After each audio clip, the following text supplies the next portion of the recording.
Welcome to Sacrilegious Discourse. For this is what the Sovereign Lord says. Why do you need prophets to tell people who you are and what you want? If you can justify everything that the God of the Bible has done, then you can justify any of your behavior. A lot of this mentality is trickling into what is now mainstream right-wing Christianity. I am capable of empathy greater than this God of the Bible. This is a Bible that they tell kids. This is the good Lord. This is the good book.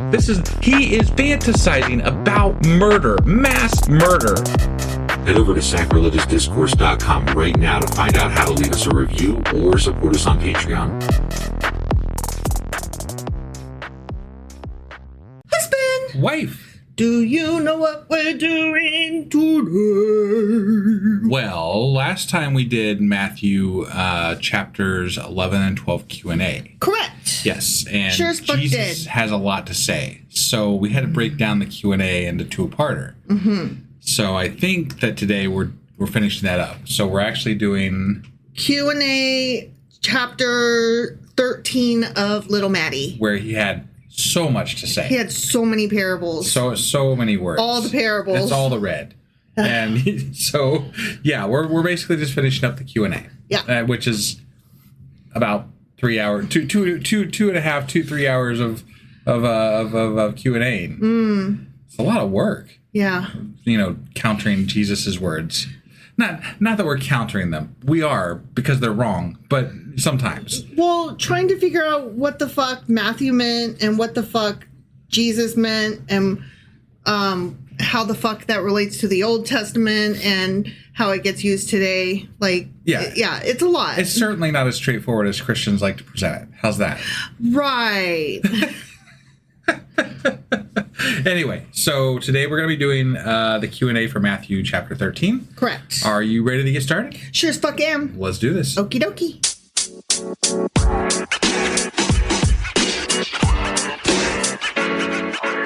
All right, let us hop into this chapter 13 Q&A from Little Maddie. Okay. All right? Yeah.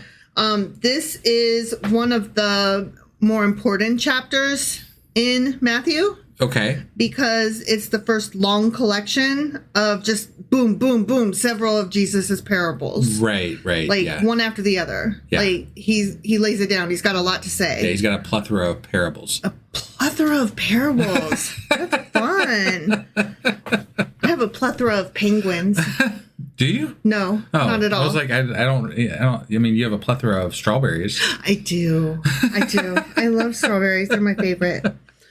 One of the major themes in chapter 13 is that the kingdom of heaven arrives quietly, grows gradually, is often hidden, and is frequently misunderstood. Okay? Yeah. That's what all the parables kind of coalesce around. Yeah. That would have been very surprising to the Jews of that time because they expected God's kingdom to arrive super dramatically through military victory, divine judgment, or national restoration. I mean, you would think like an action of God would be very distinct, right? Yeah. Like you would know this act. That's kind of part of my argument. Like, wouldn't you know if God's doing something? Like, because sometimes he did things in the Old Testament where the Old Testament man. God, you could definitely tell because he's like, killing 186,000 And everybody people at once saw it with their eyeballs. Whatever, hypothetically. I mean, they didn't have cameras back then, so I don't know what they saw. No, yeah, exactly. But most of the time it felt like they were taking a military victory and saying, that was God, or a military defeat. Sure as fuck was. That was God. That was good. Right, yeah. My God. Oh, I got a rock. Matthew 13 is a goldmine for historical, literary, and cultural observations because it's one of the clearest windows into how the early Jesus movement understood itself. Okay. So that kind of adds an interesting layer. Yeah. I think that's what I've been trying to get at. That Right. It gives that one more reason that we still have to read it and look at it. Sure. You know? Sure. Yeah. Matthew chapter 13 may reflect the church's disappointment is one of the points. Okay. One fascinating scholarly interpretation is that the chapter addresses a problem that emerged after Jesus' death. Of course. If Jesus was the Messiah, why weren't more people convinced? I've had the same question thus far. So, yeah. Well, that's apparently a big question among scholars. As it should be, I think. Yeah. Like, what the fuck? Right. People? Yeah. The parable of the sower provides an answer to this, kind of. Some people never listen. Some are enthusiastic but fall away. Some are distracted by life, and only some persevere. Okay. In other words, the existence of unbelievers doesn't disprove the message. And the parable helps explain why the movement remained relatively small despite its extraordinary claims.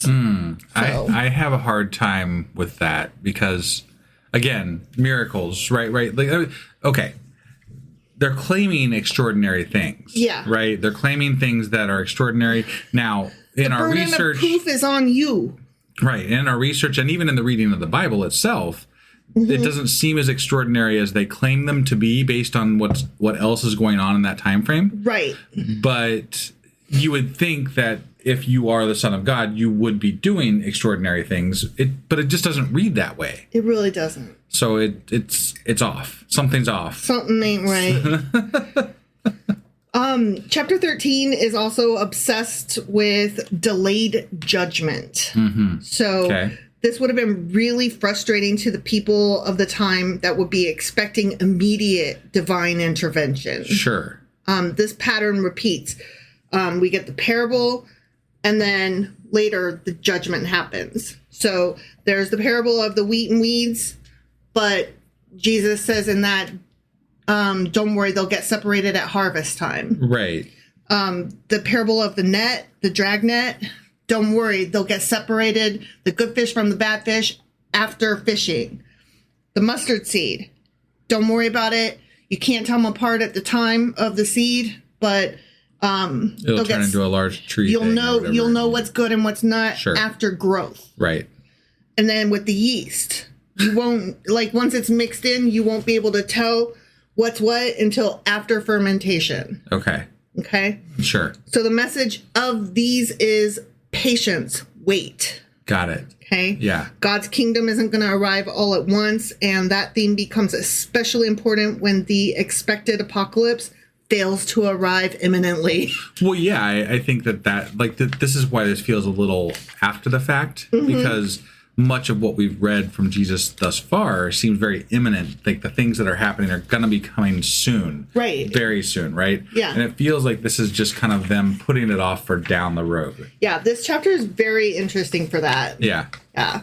The kingdom, quote unquote, is surprisingly non-political in speech, given what else is happening. Okay. Because many first century Jews would have expected a Messiah who would defeat Rome, restore Israel, establish political sovereignty. Okay. Like they were looking for that kind of movement. Yeah. This guy was just like a prophet like anybody else on the street corners, basically. Sure. Almost every kingdom image in Matthew 13 is agricultural. Yeah. Like he's speaking to the blue collar workers instead of the leaders. Right. Right. He's talking about seeds and weeds and wheat, yeast, fishing nets, that kind of stuff. He's tailored his message. Yeah. Yeah. Yeah. Okay. So they're like, what? He's a carpenter, so he's crafted his message. Sorry. Yeah. For a movement that is centered on a Messiah, the imagery is remarkably devoid of any military conquests. Sure. Which that's what they were looking for. Right. The immediacy, that kind of thing. Maybe he just doesn't have the followers for it yet. But that's why John the Baptist from jail was like, what is happening right now? Yeah. Are you really? Because that's not what I thought was going to happen. Sure. I thought you were coming in with swords blazing, and you're over here talking about fucking metaphorical sword. So really, John the Baptist kind of acts as a antagonist to Jesus and like making him answer for the things that people are questioning a little bit, maybe? Yeah. Yeah. He represents like the everyman. Got it. Like the audience. Okay. Going, I don't know what's happening. This doesn't seem right. And that, gives Jesus the time and space to answer. It's not about that. It's about the mustard seeds. Yeah. That's one reason that historians often distinguish between Jesus's vision, like what he's talking about right now, versus later revolutionary messianic movements. Okay. So we're going to see a difference. Got it. Okay. Matthew quietly elevates ordinary labor in this chapter, particularly. We get a lot of farmers, laborers, fishermen, bakers, merchants. Sure. Those kind of, like I said, blue-collar worker guys. Right. There's no kings, no generals, no priests. Like, he's not doing the political thing. Right.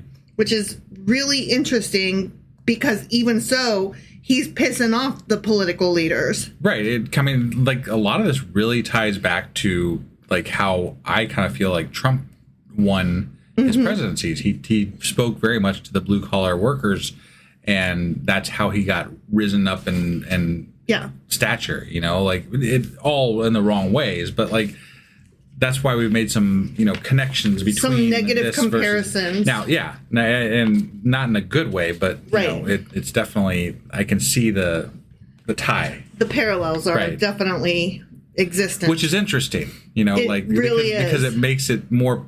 It makes this whole thing with Jesus kind of like you can kind of see it in a political light, even though they didn't necessarily see it then because of who he's catering to. Exactly. You know? Yeah. So it's like you can see it in your mind's eye how it could have gone because you have seen how it went. Right. Today. Exactly. Yeah. And that's sad. Because it's sad. It's the saddest. It's the saddest. But it kind of gives you pause when you think, oh, and that lasted 2,000 years. Don't say things like that. Don't say things like that. But I mean, like, how can I not? Right. It's so depressing. Yeah. You know? I don't even want to think about that. The stupidity will never die. It just keeps being there. God damn it.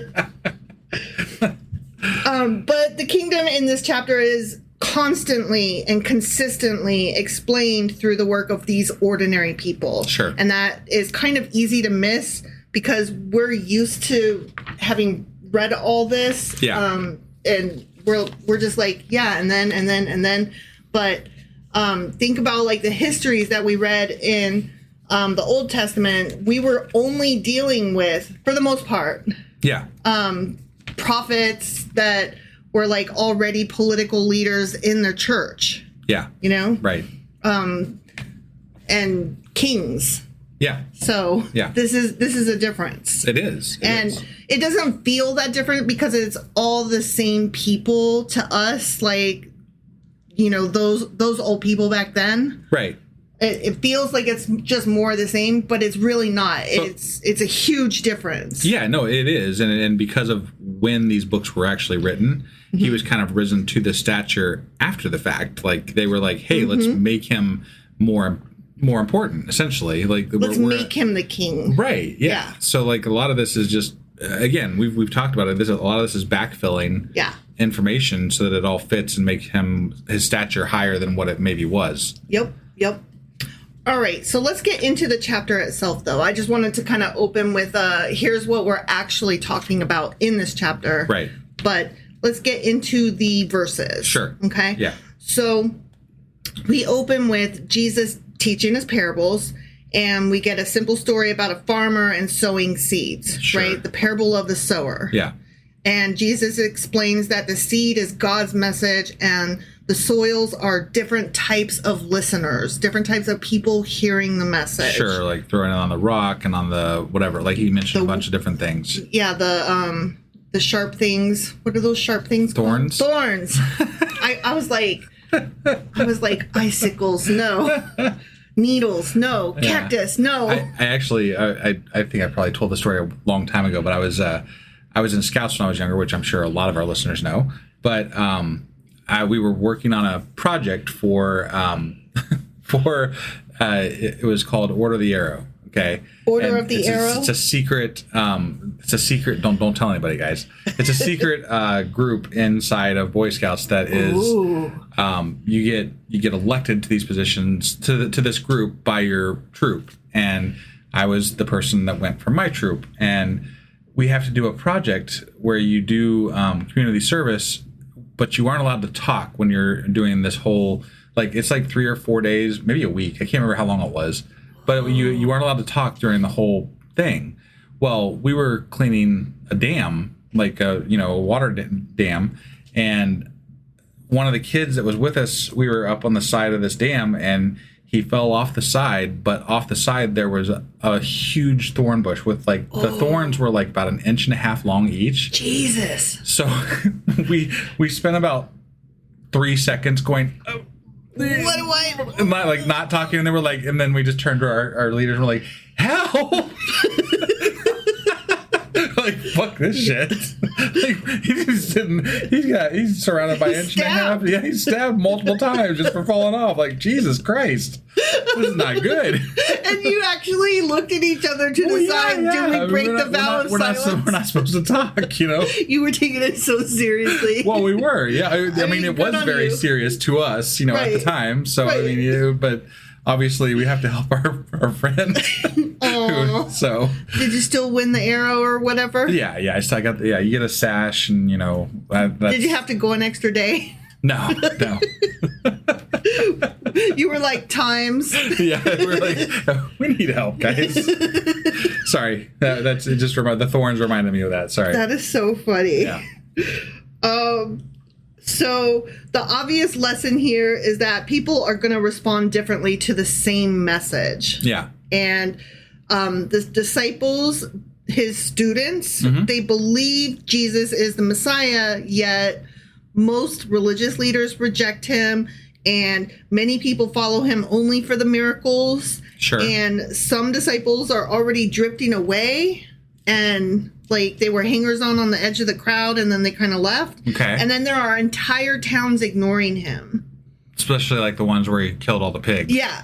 Yeah. Right. So the disciples, his students, might naturally ask, if Jesus is really God's chosen one, why isn't everyone accepting him? Yeah. This don't make sense. I still, regardless of the answer to this, I still have problems with that. So.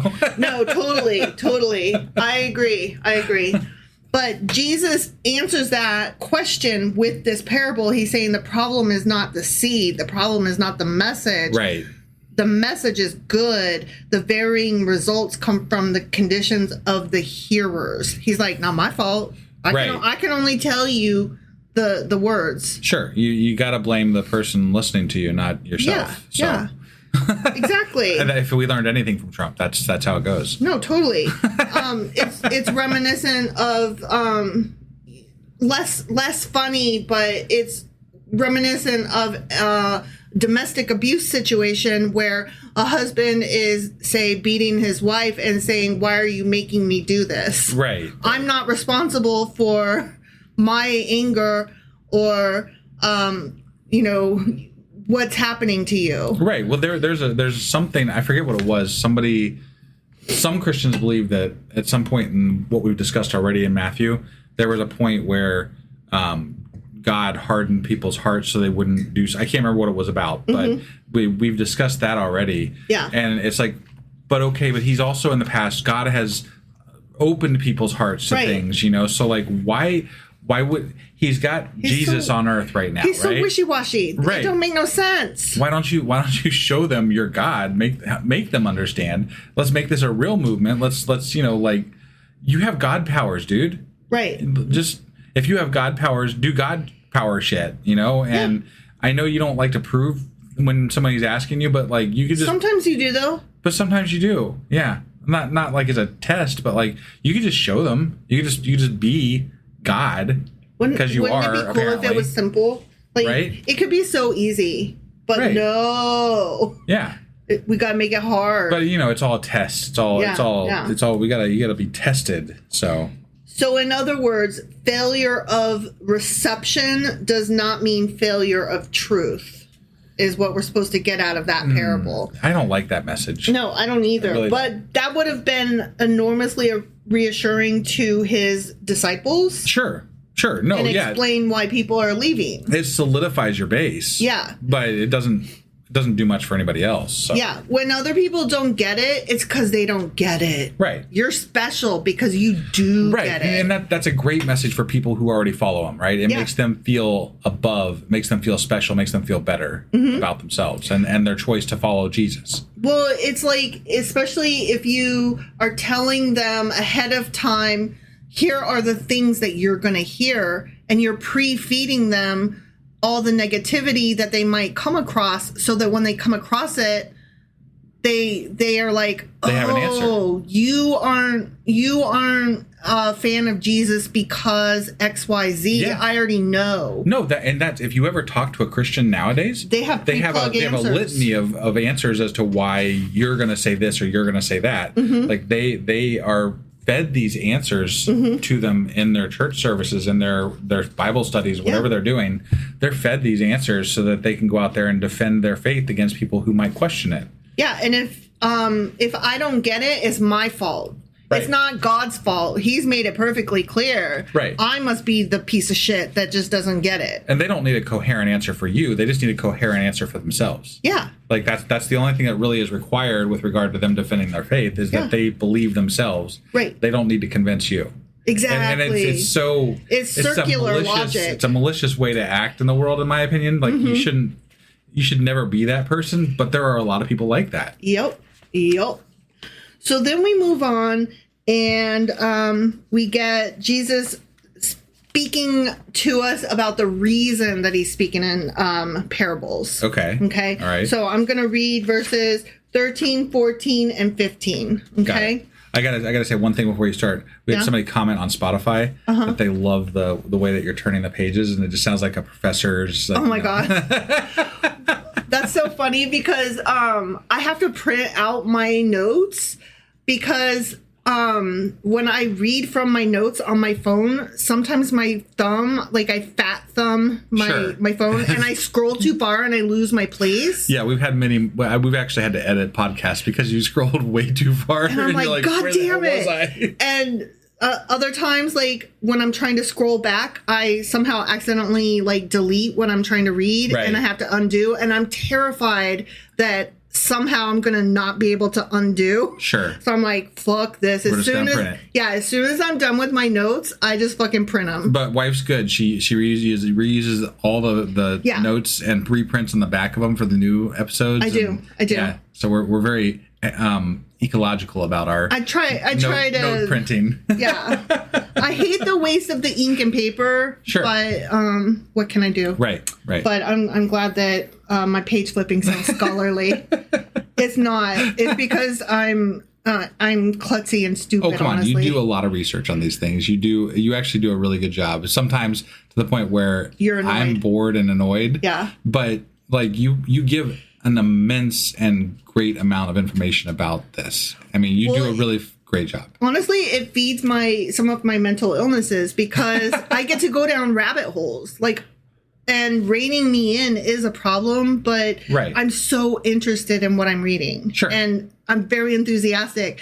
And I just want you to be as enthusiastic as I am. So I'm like, I get to share what I learned. Guess what I learned? Right. And so, it's cool to me. All right. But we're going to read verses 13, 14, and 15. Okay. Sorry. This is why I speak to them in parables, says Jesus in red ink. Yeah. Not on my page, but in the Bible, it's in red. Sure. Though seeing, they do not see. Though hearing, they do not understand. In them is fulfilled the prophecy of Isaiah. You will be ever hearing, but never understanding. You will be ever seeing, but never perceiving. For this people's heart has become calloused. That's what you were talking about. Yeah. Right. They hardly hear with their ears, and they have closed their eyes. Otherwise, they might see with their eyes, hear with their ears, understand with their hearts, and turn, and I would heal them. Okay. If only you could just be better, I would fix you. But since you're not, I'm not going to. It's not my fault as a God that you're a piece of shit. What? Did you literally just hear the words that you said? Like, your dad made all of us, dude. Like, I'm sorry, but, you know. Yeah. Such bullshit. Right. But you notice he quotes from what he says, as it has been said in Isaiah, right? Yeah. So this came from Isaiah chapter 6.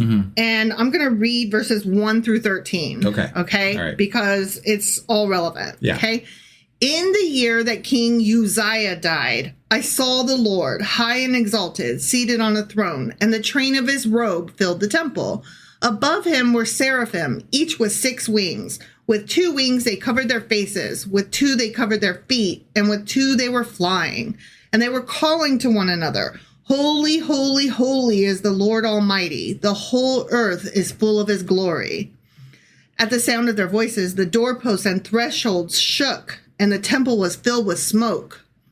Woe to me, I cried. I am ruined, for I am a man of unclean lips, and I live among a people of unclean lips, and my eyes have seen the King, the Lord Almighty.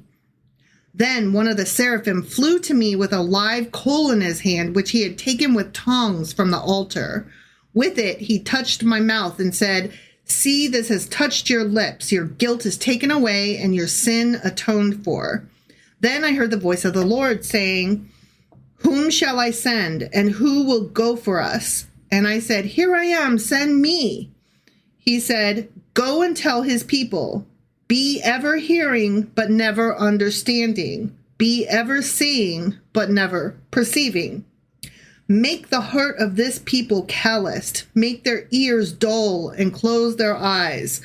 Otherwise, they might see with their eyes, hear with their ears, understand with their hearts, and turn and be healed.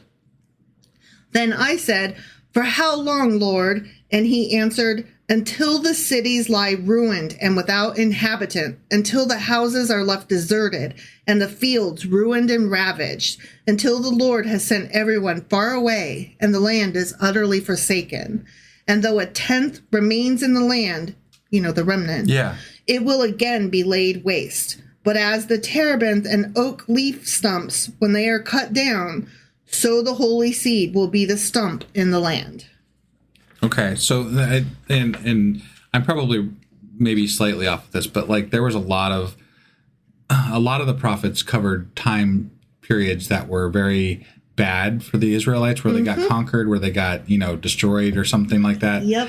And they needed reasons for these things. This is describing something in the Old Testament, I'm quite certain, that was happening that was bad to the Israelites. Yes. And they needed a reason why only 10% are going to be left to reseed Israel, right? Exactly. And that's really all this is. Yeah. It's a backfilled explanation as to why shitty things happened to the Israelites. Yes, that is exactly what happened. And so I'm going to read you what I learned. Okay. This chapter of Isaiah contains Isaiah's vision of God in the temple. The prophet sees heavenly beings crying, Holy, holy, holy.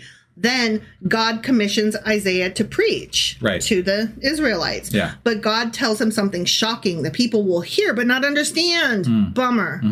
Historically, Isaiah was preaching to the kingdom of Judah after a period of political crisis and spiritual corruption. So the point was the people's hearts are already hardened, and Isaiah's message will expose that hardness. Okay. Right. Yeah. So the tragic irony is that the more Isaiah warns them, the more their stubbornness becomes evident. And so Jesus takes that same message and applies that same pattern to his ministry. He sees himself as another prophet speaking to a people who largely refuse to hear him. And again, I think that, based on our experience right now in this time period with Trump and the way that he speaks similarly, right, where you build from your base up, right? That's a good way to build a base. You get very diehard fans, diehard people that are ready to do anything for you because they're like, I'm part of this group. And cult building, you mean? Cult building, yeah. Yes. Yeah, absolutely. Yes. And it's just a way to build fanaticism for your cause. That's all this is. And the more that we don't understand, the more special is the one who does. Right. So you can't win against this argument. Right? No, there are actual support groups and books and entire focuses on how to deal with people who are in cults. Yeah. And the more facts that you present them with, the more that it actually backfires and turns them back toward the cult. Right, because they'll start rejecting even more facts. The more facts you throw at them, they'll start rejecting more harder, facts. and they will double down and go harder. Right, so it sends them in a spiraling downward. It sends them in a downward spiral of rejecting basically reality. Yeah. And then it forces them to become this hardened groupie because of whatever group they're fucking following. You're forcing them to choose. Right. And so when they choose hard. Right. With their teeth in every fiber of their being. Right. No, it's dangerous. It's a dangerous it totally is. Tactic that people use to control people and manipulate people. And that's why America was not prepared for this Trump cult. So true. Because, I mean, all of us are like, how do we deal with, our Aunt Deborah at Thanksgiving? How do we deal with our Uncle Tony, at cutting the turkey and talking about whatever MAGA thing he's talking about? Yeah, and the answer is we've been dealing with these same things for the entirety of human civilization. Right. And unfortunately, most of the time there's not a great answer. Usually you could laugh it off because they were just old stupid people, right? And you only see them on Thanksgiving and at Easter and maybe a couple times during the summer. Right. And you can just live through it, right? Yeah. But we were not prepared for those people to actually join up into a club. Right. And to get on Facebook and reinforce each other. Right. Yeah. We were not prepared for the boomer coalition of Trumpsters. Yeah. Social media really fueled this whole thing that's happening now. Yeah. And I would say that with regard to the with the New Testament, that, I know some things that happen later. So, but it gets fueled by politics there as well in some regards. Like the reason that it is what it is today is we'll find out eventually is because of some politics that happen. And it's just interesting how it all kind of comes back to that same central thing. Yeah. It's human psychology. Right. Yeah. And you can be on the outside looking at it and point right at it and go, oh, it's that. Yeah. But that doesn't help you. No, yeah. It's just depressing, if you honestly. care to understand it, does help you understand it at the very least. Yeah, which I appreciate because I always feel like I'm on the outside looking in at humanity and trying to understand what humanity is fucking doing. Right. And so, yeah, it helps me, but it's also depressing because it's like I can look at it, I can see exactly why it's happening, and I can't do a goddamn thing about it. Sure. That's disheartening. I mean, yeah, absolutely. These are dark times, y'all. But hopefully, we can spread the good word. Sure. So then we move on from there, and Jesus is like, here, let me explain the parable of the sower. Okay? Yeah. Each soil represents one of 4 responses to the word of the kingdom. Yeah. Anyways. So he does that. Right, okay? right. Then we move on to talking about the parables of corruption among the kingdom community. Okay. And we get the parable of the wheat and the tares. This parable is super unique in all of his among all of his parables because Jesus explains this one in great detail. Okay. Like, you notice that there were some that went on and then some that were just like a sentence. Yeah. And it was really weird. Right. This was one of the ones that got explained. Okay. And that makes it a little bit more like we might need to look at it a little harder because he does explain it. Sure. So he says the field contains both wheat and weeds, and the servants want to pull everything up immediately. They want to get those weeds out. Right. Right? Yeah. But the owner says, no, wait until harvest and then separate them. Sure. So here's the thing. Those weeds might not be ordinary weeds. Like he's speaking to his crowd, right? And he knows his farm crowd is going to understand what he's talking about. Sure. The Greek word for these weeds is zizania or zizania, which many scholars think refers to darnel. And darnel looks almost identical to wheat during early growth. and you can't tell the difference until it grows. Okay. You can't tell them apart literally until they start sprouting Got it. and blooming. So that detail makes the parable much more interesting because he's actually speaking to what the people understand. Sure. Which to us, like, we were reading through and we were like, oh, these are so simple and stupid. Yeah. But we didn't they're still simple and stupid, but they were relevant. He's crafted a message for the crowd he's speaking to. He knows what he's talking about. He knows what he's doing. Right. The issue isn't obvious good versus obvious evil because everything is, similar, right? Yeah. So the servants can't distinguish between them. Right. So, furthermore, there was an ancient crime involving weeds, which, we didn't know about. So, that makes it even a bigger deal. Yeah. Roman law apparently recognized malicious sowing of darnel in a rival's field. Oh. Yeah. Okay. So for Jesus's audience, the idea of an enemy secretly planting weeds wasn't bizarre at all. Huh. Yeah. That kind of makes it a little more interesting, right? Yeah. No, they're literally speaking about things. This is relevant to what's going on in their world. Yeah. So. It was agricultural sabotage. Yeah. And so they were like, yeah, those fuckers. And that makes the parable even more relevant to them. Sure. And that's something that we would have missed and just oversimplified. Right. So I appreciated learning about that. Oh, okay. That makes it a little less silly. Right. Yep. All right. So then we move on to that fucking mustard seed. Fucking mustard seed. Yeah. This was. It was like 2 sentences. Right. Yeah. And it's like, what the fuck?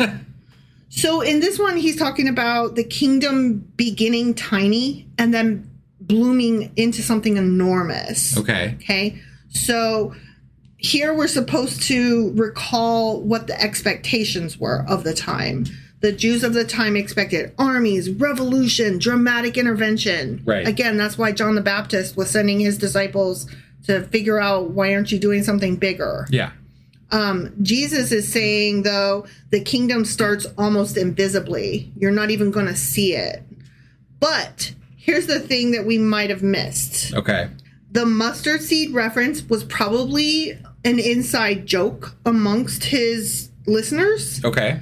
Because the mustard seed wasn't like this huge, majestic, like cedar of Lebanon, right? Like, remember the wood of Lebanon? Yeah. Yeah. And how that wood was spoken of reverently because it was so good, right? Sure. This shit was basically like a large scraggly ass weed. Right. And so I imagine it much like honeysuckle is here. Yeah.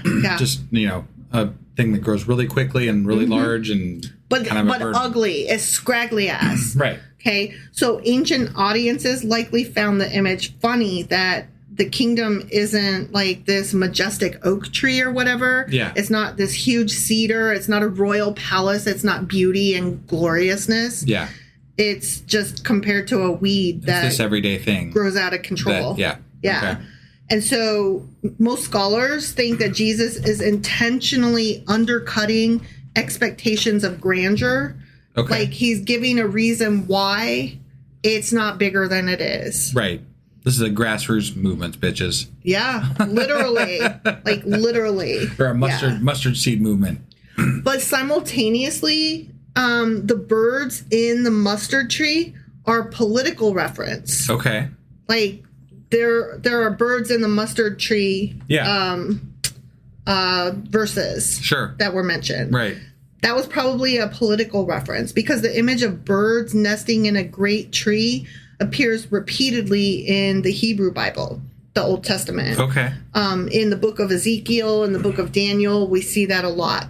And in those texts, giant trees symbolize empires, and the birds represent nations sheltered under imperial power. Okay. So Jesus is borrowing imperial imagery and applying it to his tiny movement.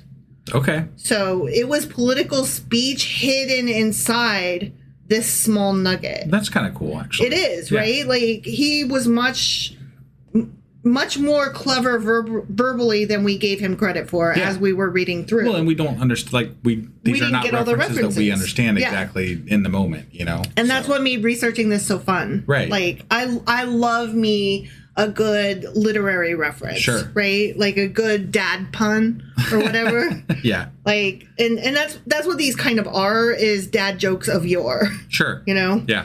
So this is like a huge radical contrast, though. Rome is claiming greatness through conquest, whereas the kingdom is just beginning as this mustard seed. Yeah. So he was very much giving a political speech to farmers and like winking at them saying, y'all know what I'm fucking talking about. Right. But at the same time, so that he wouldn't get in trouble if anybody asked. Yeah. Like, what are you talking about? Right. Like, what? I'm just talking about seeds over here to the farmers. So then we move on to the parable of the yeast. Okay. Okay. It's actually referred to as the parable of the leaven, like leavened bread. Okay. All right. Or unleavened bread if you don't have yeast in it. Right. Which I didn't realize until I researched this. Okay. So another illustration. This is another illustration of corruption in the kingdom because we get the parable of the leaven in the meal. So the yeast, which is the leaven, is one of the shortest parables. It's literally one sentence. Yeah. So a woman hides yeast in a huge amount of flour, right? Yeah. Eventually, all of it rises. And the point is usually understood as small influence. So she just put a little bit in to this huge amount of flour. Small influence produces enormous transformation. Sure. The kingdom spreads quietly from within.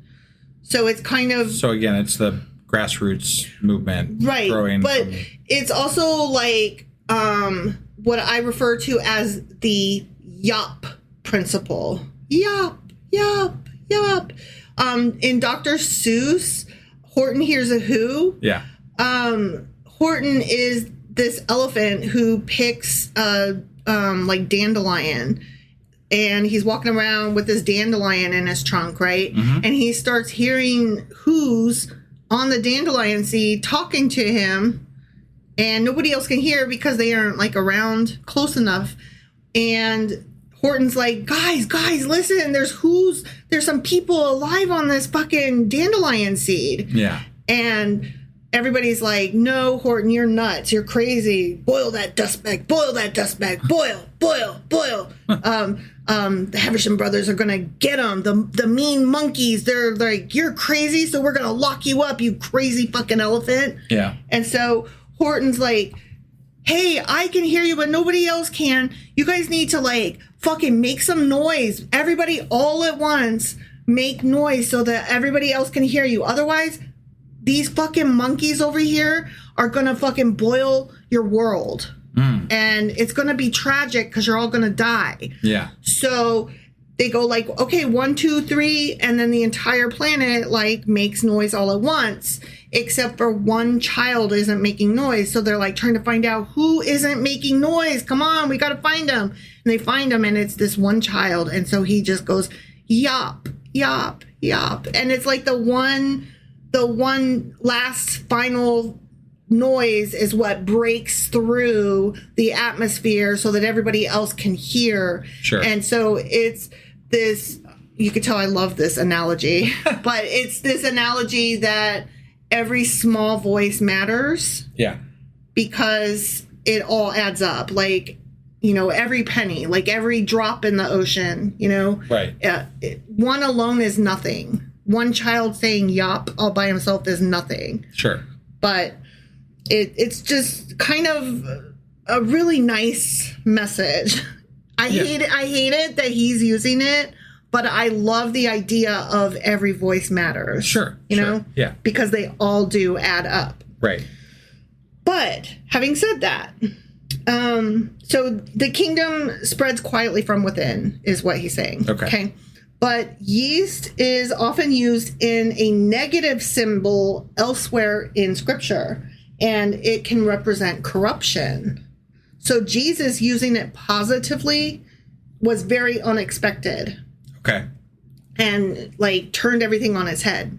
So the emphasis that Jesus is saying is on the transformative power of the yeast. Okay. It can be used for good or for bad. And once yeast enters the dough, the entire batch, even just the smallest amount of yeast, the entire batch is changed. And so he's saying, likewise, the kingdom changes the world from the inside rather than through force. Got it. Yeah. So, I mean, all of these are like way more loaded than I realized. Yeah. And like I'm kind of a little bit impressed that like he definitely knew what he was doing.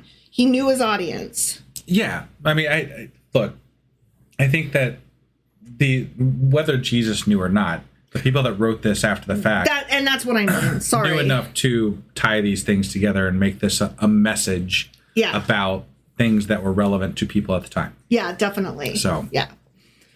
Then we move on to verses 34 and 35, which I will read. Jesus spoke all these things to the crowd in parables. He did not say anything to them without using a parable.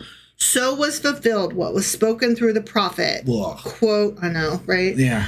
Quote, I will open my mouth in parables. I will utter things hidden since the creation of the world. These were hidden since the creation. Okay. Yeah. Right. Yeah. Exactly. Like they sounds like a bunch of bullshit to me. They weren't hidden. I mean, right? Really? Yeah. But that comes from Psalm 78. Okay. Verses 1 through 4 reads, my people hear my teaching. Listen to the words of my mouth. I will open my mouth with a parable. I will utter hidden things from of old, things we have heard and known, things our ancestors have told us. We will not hide them from our descendants. We will tell the next generation the praiseworthy deeds of the Lord, his power and the wonders he has done. So okay, they just like read that and were like, oh, that's a good one. Right. Yeah. Like we can backfill that. We can use that. Yeah. It's not very magical. It's like box checking. It's literally the least amount of work possible. Yeah, no, they took a bunch of stuff from the Old Testament and they're like, let's make this all work into a new, like, we want to reshape this religion and we're gonna make this work. Yeah. So. Yep. So then we get more parables about the kingdom. We get the parable of the hidden treasure and the parable of the costly pearl. Okay. These are twin parables. A man finds a treasure. A merchant finds an extraordinary pearl. And both of the people sell everything to obtain what they found. Right. And the point is not necessarily about sacrifice. The point is about the value of what they found. They aren't reluctantly giving up everything when they sell all their worldly goods. Yeah. They're joyfully exchanging lesser things, material things, for something greater. Okay. Yeah. So I want to know, again, why are there so many rich Christians? Well, apparently that comes later. It boggles the mind. It boggles the fucking mind. Yeah, it makes like that aspect, like the prosperity gospel makes literally no sense to me. No. I'm like, this is it's such an ugly way to look at what could be a better message, I guess. You know, like the message is whatever people want it to be, right? Like we've talked about that a million times. But these people have chose to believe that it's okay to be rich and powerful because it's called the prosperity gospel. We call it the prosperity gospel. Yeah. Like they've found a way to allow themselves to enrich themselves through God. Yeah. And it's so ugly to me. And it's also how we get the parable of the guy born on third base, thinking when he runs for home that he already ran all the bases.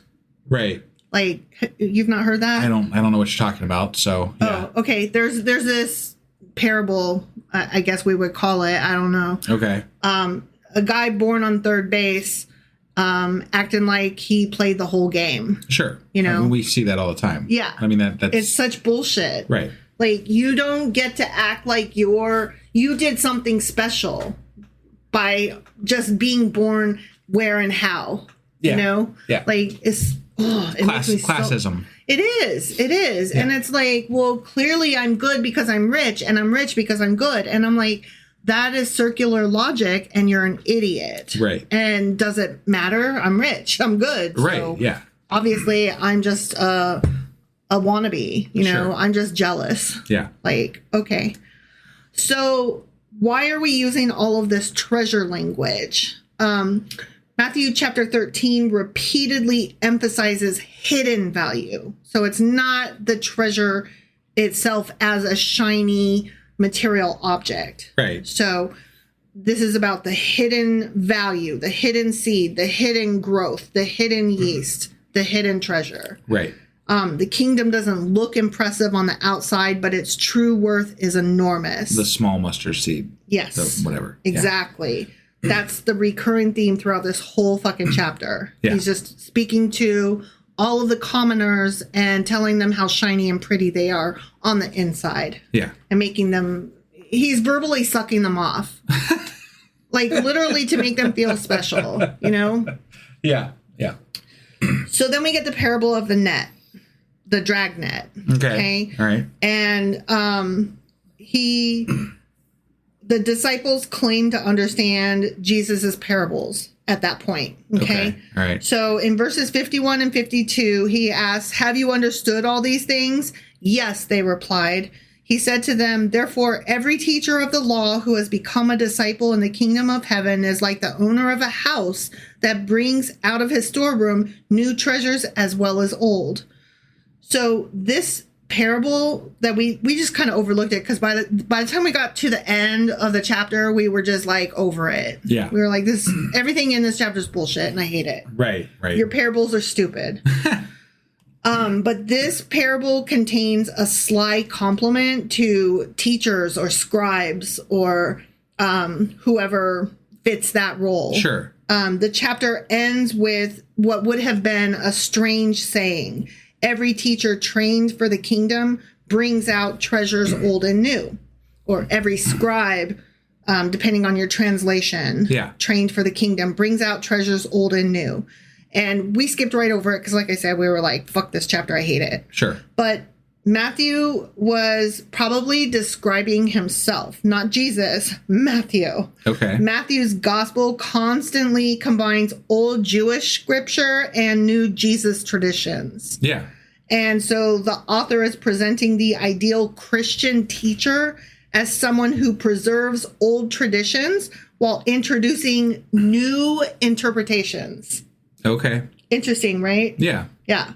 So Matthew's like trying to wink at us from afar. Sure. But I also like the goal to say that you have the ability to reinterpret thousands of years of God is pretty appalling, I would say, to some people. Yeah, I have said this like every single chapter so far. Sir, whomst the fuck do you think you is? Right. Like I'm so offended on behalf of all of the people who have been following the Hebrew Bible. Sure. You know, Yeah. like I'm not Jewish by any stretch of the imagination, but I cannot fathom how traditional Israelites and everybody practicing Judaism at that time, I cannot fathom how they must have felt so offended by this weird cult of let's do Yahweh different. Right. Let's start something different. Let's say his rules don't mean that anymore. Sure. Like I can just imagine like my jaw open, you know, and going, what? Yeah. Like, what are you even saying right now? Right. Like, it doesn't make any sense. Yeah. Yeah. So to me, that explains why the people at the time would have been so opposed to this Christy thing happening. Sure. We had questions further about, is the kingdom of heaven on earth? Now, we asked that last chapter and answered it yes, insofar as what they're talking about. Matthew's talking about. Yeah. Matthew chapter 13 also strongly supports that idea. Most modern Christians would instinctively hear kingdom of heaven equals after death. Yeah. or afterlife, you know? Sure. But that's not really how Matthew is actually using the phrase. For Jesus, kingdom of heaven generally means God's reign or God's rule. And it's not a location. It's like a feeling, man. Yeah. Yeah. It's like a vibe. Right. It's a total vibe. Yeah.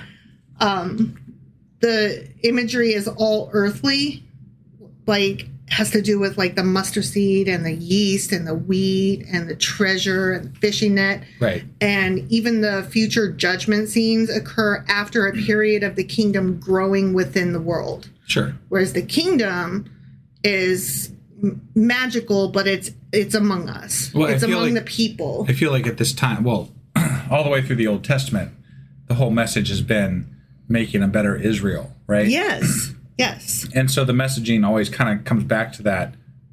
In that time, in that place, we're going to make a better, God is our, leader type place that's here on earth, right? It has to do with home is where you hang your hat. Right. We don't necessarily require the temple. It's about the people. Right. It's about the people. It's about the traditions. It's about how we practice our faith. It's about what we're doing to please our God. Sure. And I feel like the only thing that really created a heavenly heaven, right? Up there heaven, whatever. Yeah. Is cynicism, really, because you can't. Obviously, we can never get there, right? In this life, nothing's ever going to be perfect, right? So they have to eventually turn this into. I need to get my prize somewhere. You got to get your prize somewhere, right? The kingdom of heaven has to exist somewhere. I may get trampled on and have cancer and broken bones and, lose the people I love and have, die of smallpox or whatever. Right. Like all of these tragedies happening to me have to mean something. Yeah. And there has to be some reward at some point. Right. And it must have been very soothing. Sure. And at some point, it's like they stopped working towards creating it here on earth, and they're just like, no, it's in the afterlife. Yeah. Right? And to me, it's very lazy. Like, oh, okay. Like, we just give up here, and we're like, we're going to die, and then we get it. That's lazy, guys. That's not okay. A lot of the satirists during the Enlightenment, like you get Candide, write about the laziness of this. Right. There's the reason why, or he wrote Candide. Voltaire is what I meant to say. Sure. Candide is one of my favorite pieces because of the satire in it, writing about this exact situation of laziness of thought. Right. Of womp womp, whatever, God'll figure it out. Like, I don't have to do anything, man. Right. Like I love Voltaire, but no, it's one of my biggest complaints today. Like, people are like, oh, I'll be fine in the end. Like, they don't live their lives as much as as fully as they could, because they're like, I worship God, I'm fine, I'm going to be my reward is in the afterlife. And it's like, and I'm going to see all of my favorite dead relatives there because they were all Christians too, I guess. Right. It's somewhat of I can see how people think it's a beautiful thought, but like, it's so maybe childish. just enjoy your time you have with them here and let the cards fall where they may, Yeah. Like, I don't claim to have the answer, but at the same time, I'm not waiting to find out the answer either. I'm just trying to be the best I can be, Right, be the best me I can be. Sure. So the way that we read it, though, with the kingdom on earth, that reading is shared by many biblical scholars. Okay. So go us. Yay. In this chapter in particular, the kingdom of heaven is primarily God's active reign breaking into earthly reality. Okay. It's not people escaping to a distant, cloudy afterlife. Got it. We got it. All yes. right. Yeah. So then we bring the chapter home where Jesus teaches in his own country. His neighbors take offense, and the people of Nazareth are surprised that one of their own could grow up to do such spectacular things. Oh, I never saw that coming. Oh, this guy, huh? Remember when that kid was just like hitting a t-ball? Right. Jeez. Jesus gives some observations on this. He's a prophet without honor, and he works no miracle among them because of their misbelief. They're like, just show us. And he's like, nah. See, that's just, I'm like, okay, sure. Right. Sure, my guy. Every time somebody asks him to show, he's like, nah. Yeah. I'm good. And I'm like, okay, so you got nothing in your pocket. These were the points where somebody might have actually wrote something down. Yeah. This is where the camera came out. Mm-hmm. Yeah. Yep. So I don't know if you recall, but I was so annoyed at the stupidity of these bumper sticker parables that I said that I would bring to the Q&A a couple examples of actual good parables. Okay. So I have a couple here. All right. So let's read the parable of the phone battery. Okay. A woman complained constantly that she never had enough time for the things she loved. One day a friend asked to see her phone. The battery was nearly dead. When did you last charge it? Asked the friend. Last night, said the woman. The friend went into the savings and opened the battery usage screen. Most of the power had been spent on apps running in the background. The woman stared. She realized her life was the same. The problem wasn't that she lacked energy and had no time for anything. It was that too much of it was being spent on things she wasn't even consciously choosing. Shit in the background. So the lesson is that what drains us is often not the obvious demands on us, but the unattended background processes. Sure. See, that's a good parable, right? Okay. All right. I like that one. Right. Okay, then we get the parable of the algorithm, and all of my Trump-loving motherfuckers out there will love this one. Okay?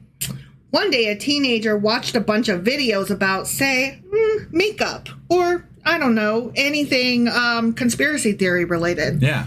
The next day, her feed showed her more makeup videos, or conspiracy theory shit, if that's what you're watching. Right. Right? Yeah. She sees the next day, she gets a bunch of get ready with me videos, and then brand ambassador videos, and then product comparisons, and she's going down the world of makeup, or, conspiracy theory rabbit holes, sure. Right? Soon she believed everyone cared deeply about makeup, or Pizzagate, whichever. Right. When she stepped outside, she discovered, most people weren't thinking about makeup at all. Or Pizzagate. Right. Most people were thinking about entirely different things not related to makeup. It's true. Or conspiracy theories. Yeah.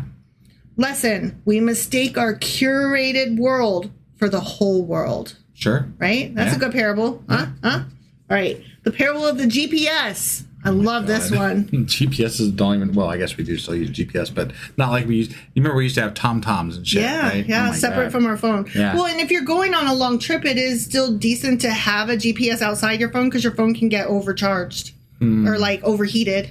I guess, but those old GPSs are kind of crap, so. They are, but here's the thing. Like, my phone, I listen to audiobooks as I'm going to sleep. Yeah. And my phone will get really hot if I let it go on for hours and hours and hours. So, yeah, I'm just saying, I could see why somebody who travels a lot might have a separate device. Yeah. All right, the parable of the GPS. A driver misses a turn. The GPS just calmly recalculates the drive, right? Yeah. It doesn't make a big free-for-all about it. Sure. But the driver, he cusses himself out for like 10 miles. He's like, God damn it, I can't believe I did that. Now I'm going to be late and fuck, and I'm so stupid and God. But the GPS had just moved on, right? Mm-hmm. The lesson is sometimes we stay lost because we spend too much time judging mistakes instead of correcting them. Yeah, we should just move on. Okay. That one's less fun, but still I thought it was a little more relevant to our time. Yeah.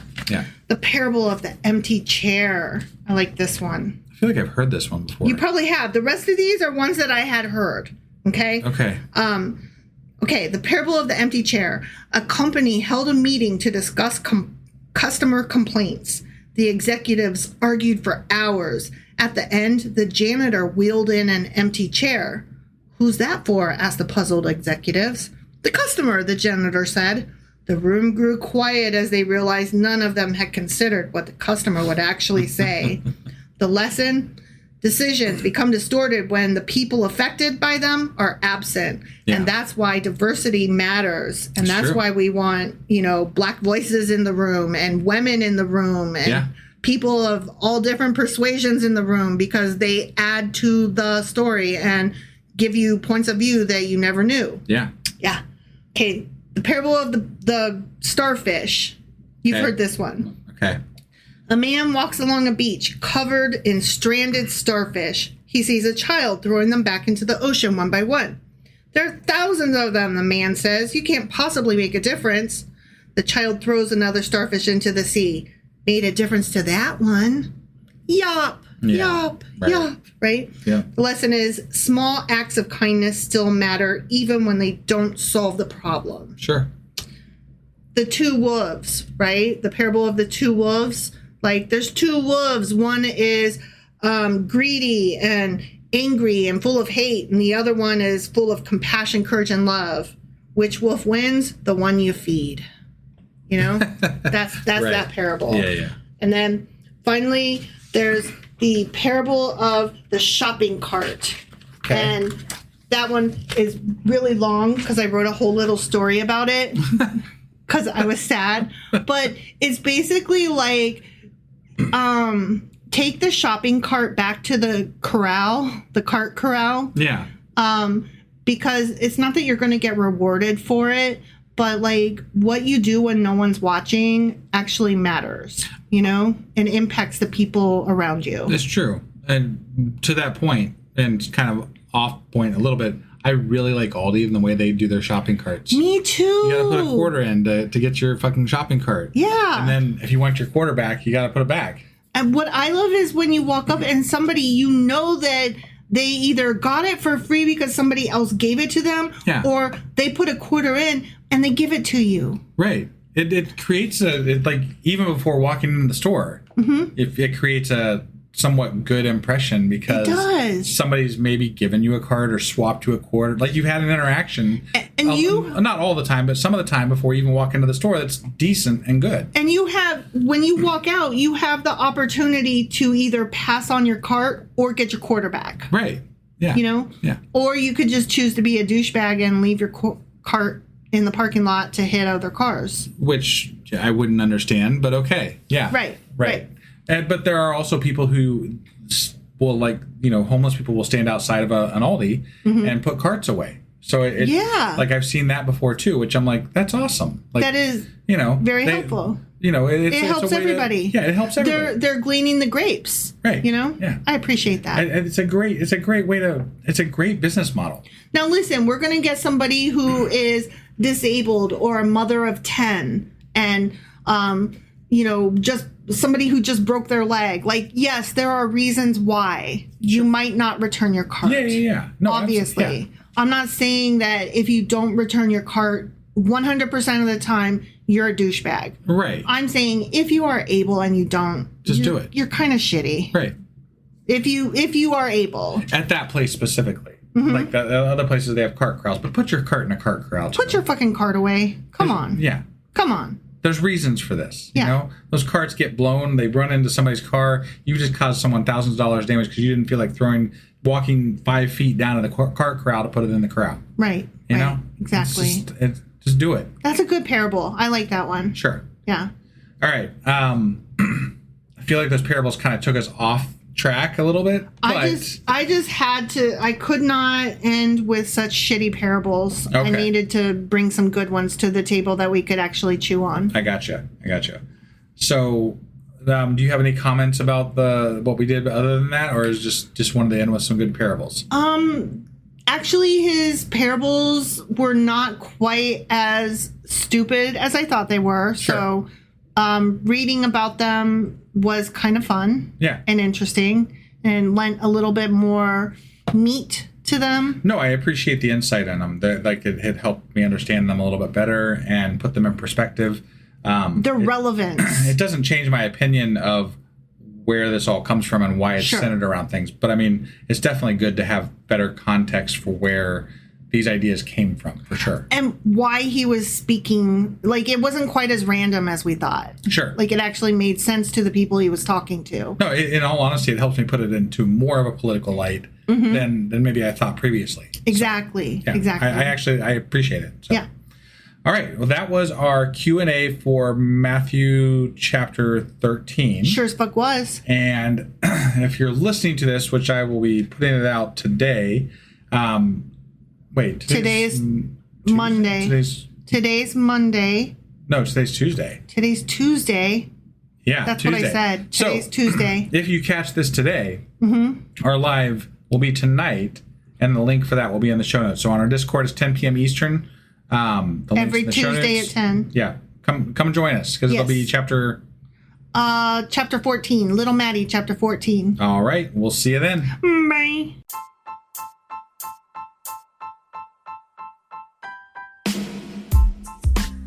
Hey, wife. I guess that's the end. But husband, that's just sad. It doesn't have to be. We are on lots of social media platforms like Twitter. Our handle there is sacrilegious_D. For D's nuts. Oh my God. Stop doing that. Anyway, we're also on Facebook, Instagram, and Pinterest. There's a link to all of our social media sites at our website. Ooh, we have a website? Yeah, it's sacrilegiousdiscourse.com, where you can also find a link to our merch shop. We have a merch shop? Yep, we have podcast-themed clothing, mugs, notebooks, and more, as well as an atheist and science-themed products. Wow, our fans should really go check that out right now. Definitely. They can get in touch with us by sending an email to sacrilegiousdiscourse@gmail.com. But before they do that, we could really use some help. Oh yeah? With what? Well, it's not free running the podcast, and we need some financial support in order to get better equipment, which will free up time so we can concentrate on our podcast and our fans. Okay, so what should they do?